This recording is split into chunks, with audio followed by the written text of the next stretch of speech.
नमस्ते, आपके साथ मैं हूं जयप्रकाश शर्मा और आप देख रहे हैं यूपी मांगे उत्तर। ये 8 बज चुके हैं और यूपी मांगे उत्तर शुरू होने जा रहा है। सीधे लखीमपुर खीरी से हम आज यूपी मांगे उत्तर की बात करेंगे और यूपी मांगे उत्तर में आज जो मुद्दा है राजा महाराजा बनाम वर्सेस मुगल शासक। जी हाँ, जो लड़ाई आ गई है वो राजा महाराजा बनाम मुगल शासकों के बीच आ गई है, नवाबों के बीच आ गई है। दरअसल आपको याद होगा राहुल गांधी ने एक रैली के जरिए बीजेपी पर हमला बोला, एक उदाहरण दिया कि राजा महाराजा जो लोग थे वो गरीबों की जमीन छीना कर लेते थे। अब कहीं ना कहीं ये बयान कांग्रेस की गले की फांस बन गया है और कांग्रेस की गले की फांस इसलिए बन गया कि प्रधानमंत्री नरेंद्र मोदी ने इस बयान को लपक लिया और उन्होंने सीधा हमला बोल दिया। उन्होंने कहा कि राहुल गांधी जो मुगल शासक थे, मुगल शासकों ने जो अत्याचार किए हिंदुओं पर, क्या उसको भूल गए हैं? इसके अलावा प्रधानमंत्री नरेंद्र मोदी ने तो हमला बोला ही बोला, सीएम योगी ने भी हमला बोल दिया है। उन्होंने कहा है कि कहीं ना कहीं राहुल गांधी अब अनदेखी कर रहे हैं। यानी अब जिस तरह सीएम योगी ने राहुल गांधी पर निशाना साधा, उसके बाद जो लड़ाई हो गई है राजा महाराजा बनाम वर्सेस नवाबों की लड़ाई हो गई है। जी हाँ, तो अब इस पर पूरी तरह से सियासत शुरू हो गई है और बीजेपी ने राहुल गांधी की घेराबंदी कर ली है। तो आज यूपी मांगे उत्तर में लखीमपुर खीरी से हम करेंगे। पहले आप रिपोर्ट देखिएगा, फिर हमारे साथ हमारे मेहमान भी जुड़ेंगे, हमारे आज के सवाल भी होंगे और कुछ अहम बिंदु भी बताएंगे मुगल शासकों से जुड़े। पहले एक रिपोर्ट।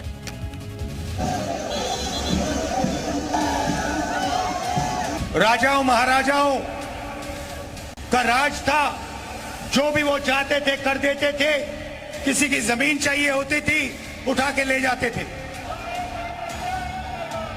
साथियों, कांग्रेस के शाहजादे का बयान सोच समझकर वोट बैंक की राजनीति करने के लिए, तुष्टीकरण के लिए दिया गया बयान। ये जन सैलाब नरेंद्र मोदी की भाषणों से, उनकी नीतियों से, उनकी सरकार के 10 साल के कामों से जनता थक चुकी है। जिन्हें भारत के इतिहास और भूगोल की जानकारी नहीं है वे इस प्रकार की अनर्गल टिप्पणियां करेंगे ही। जिन लोगों ने कभी अपने आप को एक्सीडेंटल हिंदू कहा है, वे भारत के इतिहास के बारे में चर्चा करेंगे तो ये हास्यास्पद ही होगा।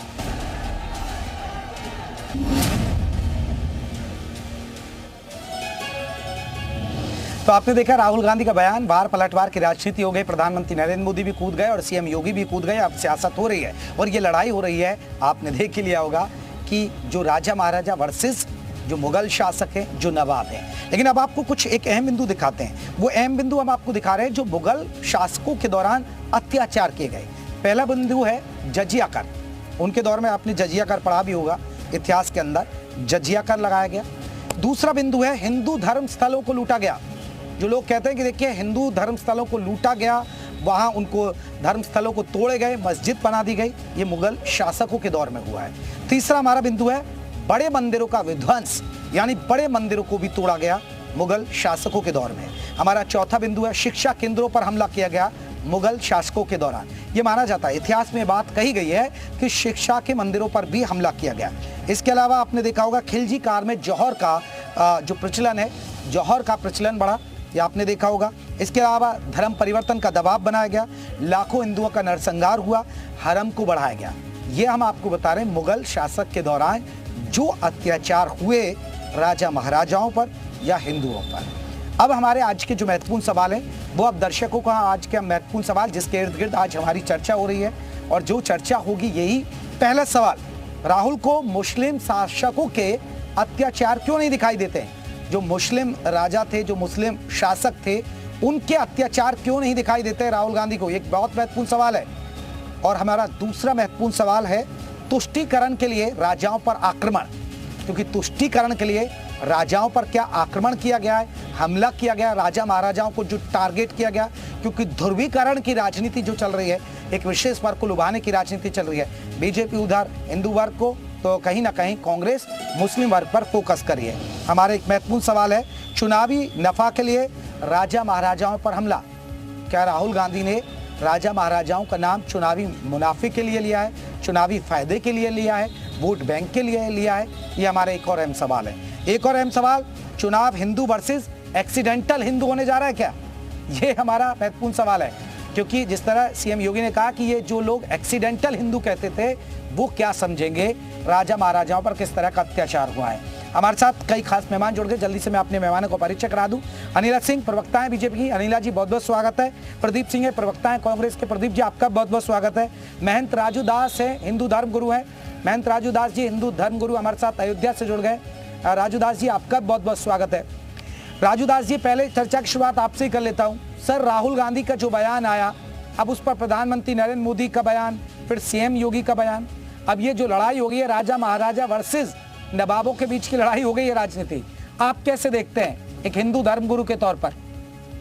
नहीं, ना ये राजा महाराजा का लड़ाई है ना नवाबों का लड़ाई है।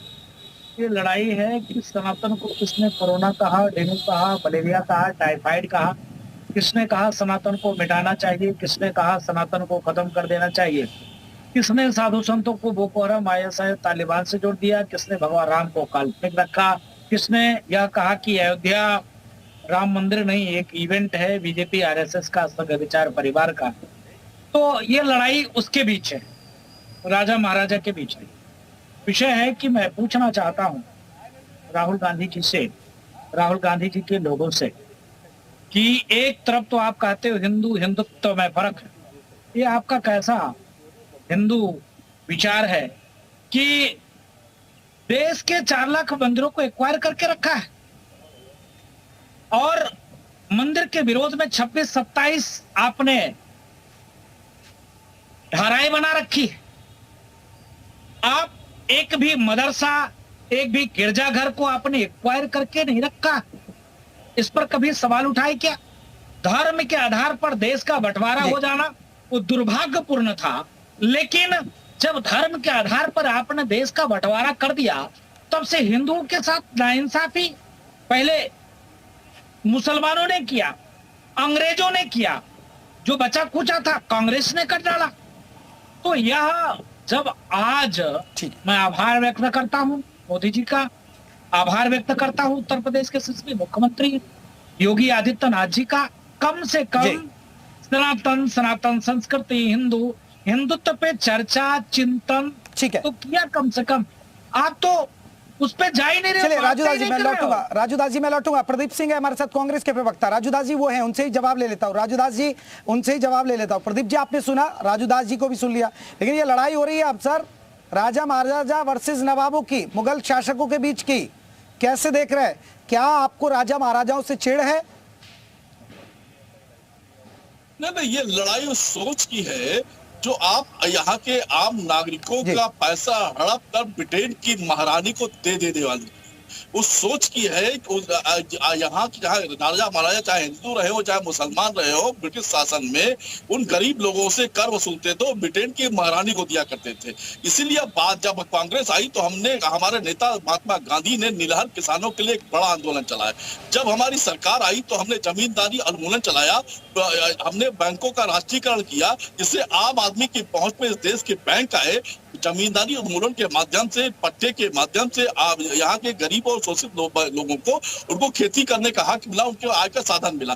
इसीलिए आज हम कहते हैं कि व्यापक सामाजिक, आर्थिक और जातीय जनगणना की बात जब हम करते हैं तो इसीलिए कहते हैं, इसीलिए हम SC/ST। प्रदीप जी आप देखिए, आप राजा महाराजाओं की तो बात करिए, बीजेपी यही तो सवाल उठा रही है ना प्रदीप सिंह जी, बीजेपी यही तो सवाल उठा रही है।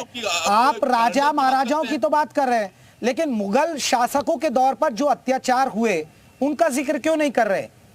बीजेपी यही तो सवाल उठा रही है, यही तो पूछ रही है, उनके बारे में क्यों नहीं कह रहे मुगल शासकों के बारे में? निश्चित तौर पर इस देश में अंतिम शासक जो है, जब जिसके बाद देश आजाद हुआ तो वो ब्रिटिशर्स थे, गोरे थे, और इनके खिलाफ कांग्रेस ने युद्ध छेड़ा था। और निश्चित तौर पर महात्मा गांधी के नेतृत्व में इन, चाहे वो हिंदू राजा रहे हो चाहे मुस्लिम राजा रहे, इन सभी लोगों ने मिलकर पहले जो उनके पिछलग्गू थे, चाहे RSS के लोग रहे, ये सारे लोग मिलकर इस देश के नागरिकों से टैक्स वसूलते थे और ब्रिटेन की महारानी को देते थे।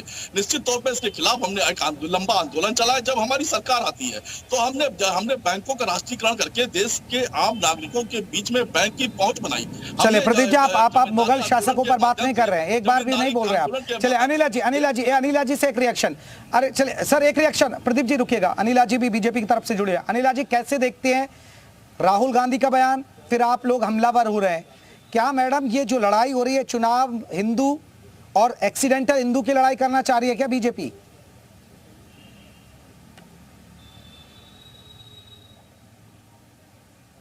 अनिला जी, अनिला जी अनम्यूट कीजिएगा। अनिला जी अपने आप को अनम्यूट कीजिएगा, आपने म्यूट कर रखा है शायद। जी जी जी, मेरी सबको राम राम। और जी, मैं ये रखिएगा कहना बात। चाहती हूँ कि जी, जी। भारतीय जनता पार्टी को ये मुद्दे कौन दे रहा है? भारतीय जनता पार्टी ने तो नहीं कहा ना कांग्रेस पार्टी से कि आप ये मुद्दे दीजिए। देने वाले कौन है? इनके नेता हैं, इनके चेहरे हैं। राहुल गांधी क्या है आज की तारीख में? कांग्रेस पार्टी के चेहरे हैं। उनको हर बुराई जो है वो सनातन में दिखती है, राजा महाराजा जो हिंदू हैं उनमें दिखाई देती है, मंदिरों को तोड़कर मस्जिद बनवाने वालों में इनको कोई बुराई नहीं दिखाई देती है। मुगलों को जिन लोगों ने महान बताया है, सारी किताबों में जो बच्चे स्कूल कॉलेज में पढ़ते हैं, आपको लगता है कि वो ऐसे लोगों के ऊपर कोई टिप्पणी करेंगे? वो राजा महाराजाओं में ही कमियां निकलवाएंगे। ये नहीं बताएंगे कि राजा महाराजा जो है लोगों के लिए क्या करते थे। सूखा पड़ता था तो क्या कुछ ना कुछ काम दे के, कुछ ना कुछ बनवा के उनका कैसे गुजारा करवाते थे। जो ब्रिटिशर्स है, जिन लोगों ने इनकी पार्टी बनाई है, उन्होंने तो 12 जो है एकदम जो फेमाइज जो है उस वक्त के, तो वहां की उन लोगों ने बनाई, क्रिएट करी, लोगों को मारा। तो उन लोगों के बारे में कुछ नहीं कहना चाहेंगे। इनसे पूछना चाहिए जो हिंदू कुश है, हिंदू कुश पर्वत जो है बहुत मशहूर है, उसका नाम अब अफगानिस्तान में आता है। कैसे पड़ गया? तो अनिला जी आप ये कह रही हैं, अनिला जी ये करे कि कांग्रेस आपको मुद्दा दे रही है हिंदू मुसलमान करने का, और हिंदू मुसलमान करने में फिर आप माहिर हैं। मतलब मैं ये सवाल पूछ लूं ना फिर भी कांग्रेस वालों से, मैं बात पूरी कर लूं? उसमें बीजेपी एक्सपर्ट है हिंदू मुसलमान करने में फिर। जी रखिए।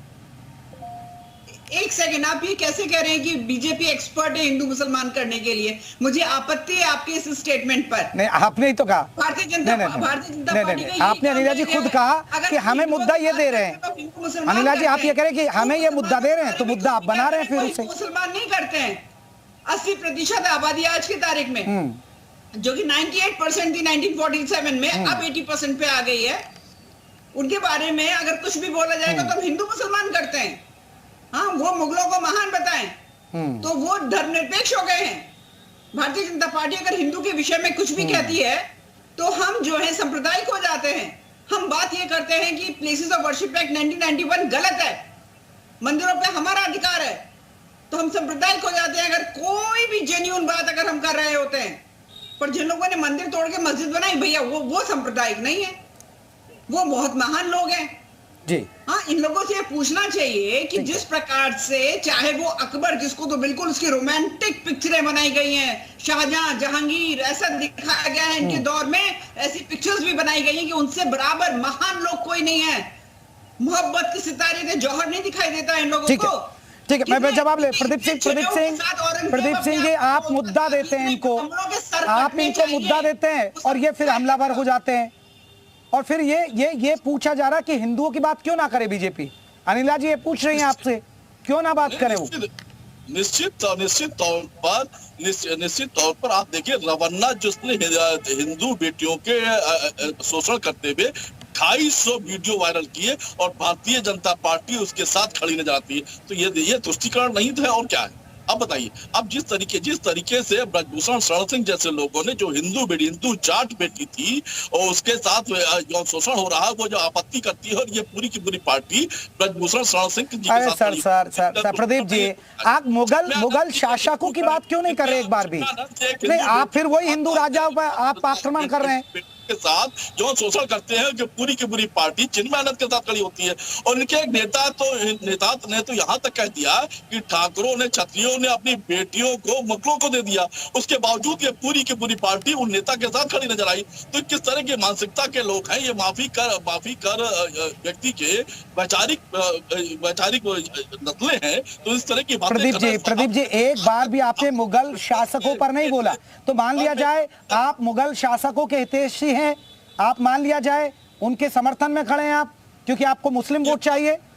उनके बारे में एक शब्द नहीं बोलेंगे, उनके बारे में ये शब्द नहीं बोलेंगे कि मुगल शासकों ने हिंदू मंदिरों को लूटा। आप ये एक शब्द नहीं बोलेंगे कि हिंदू मंदिरों को तोड़कर मस्जिद बनाई।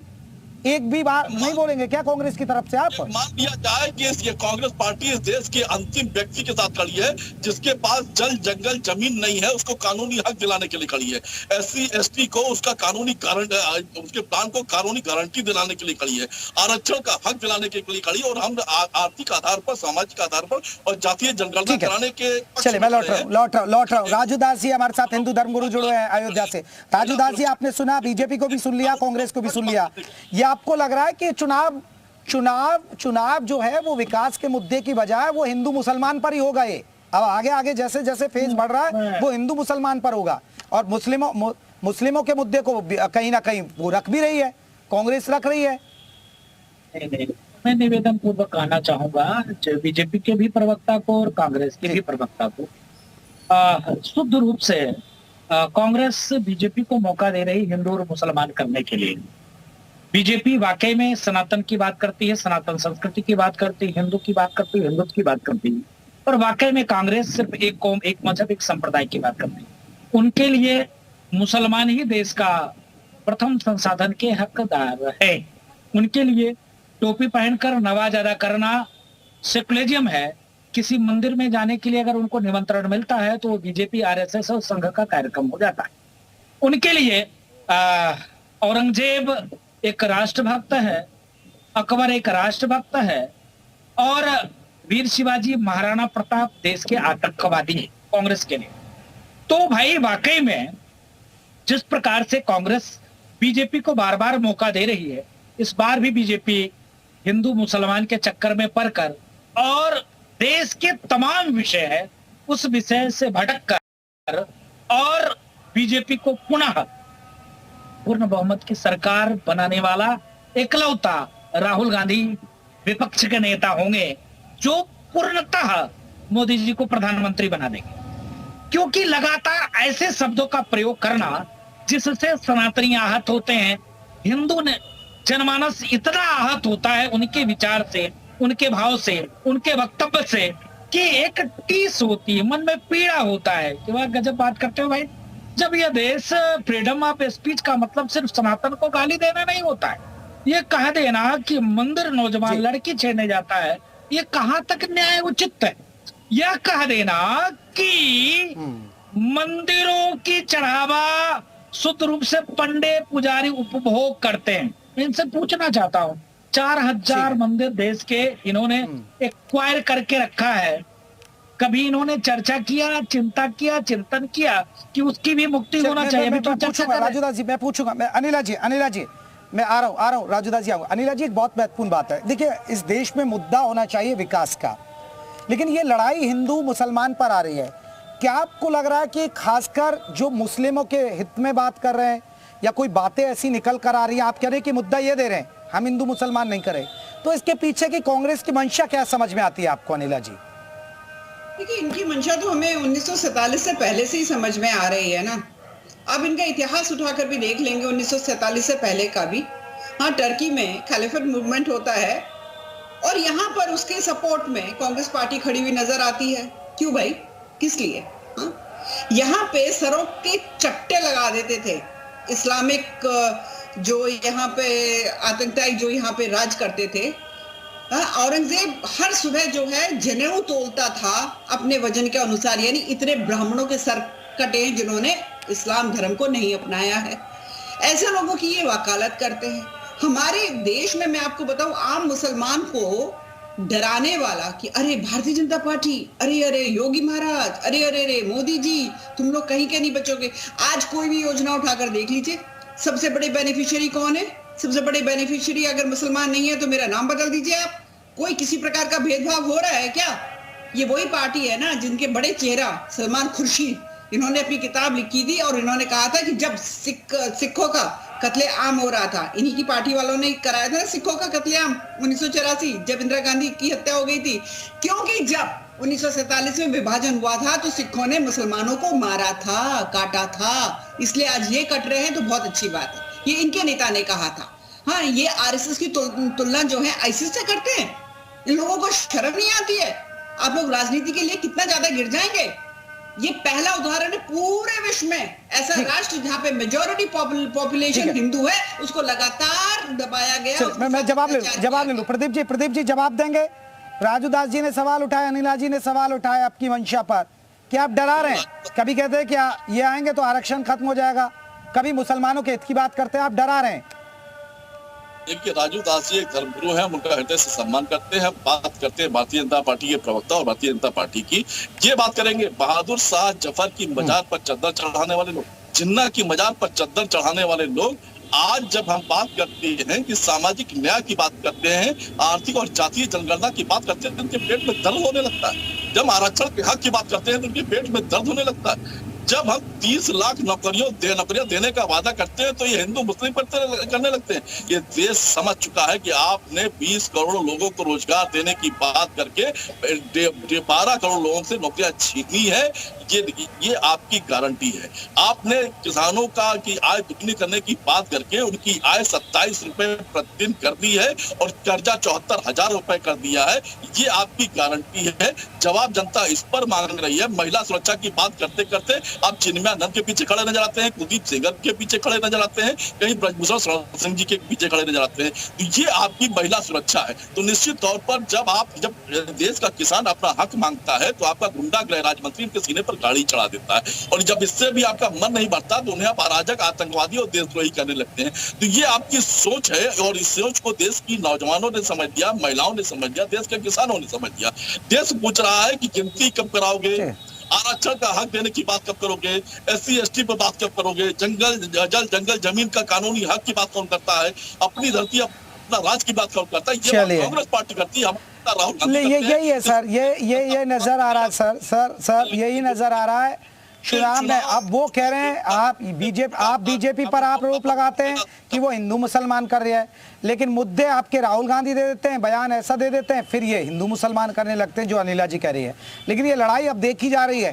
आपने चुनाव में कहीं ना कहीं मुद्दे पीछे छूट गए। चुनाव में मुद्दे पीछे छूट गए और हिंदू मुसलमान हो रहा है सिर्फ। चलिए, आप सभी मेहमानों का बहुत बहुत शुक्रिया। अनिला जी आपका भी, राजू दास जी आपका भी, और प्रदीप जी आपका भी। मेरे पास इतना ही वक्त था तो यूपी मांगे उत्तर में बस इतना ही। फिर मुलाकात होगी अगली लोकसभा सीट से, हम करेंगे यूपी मांगे उत्तर कुछ और मुद्दों के साथ। कल मुलाकात होती है। नमस्कार।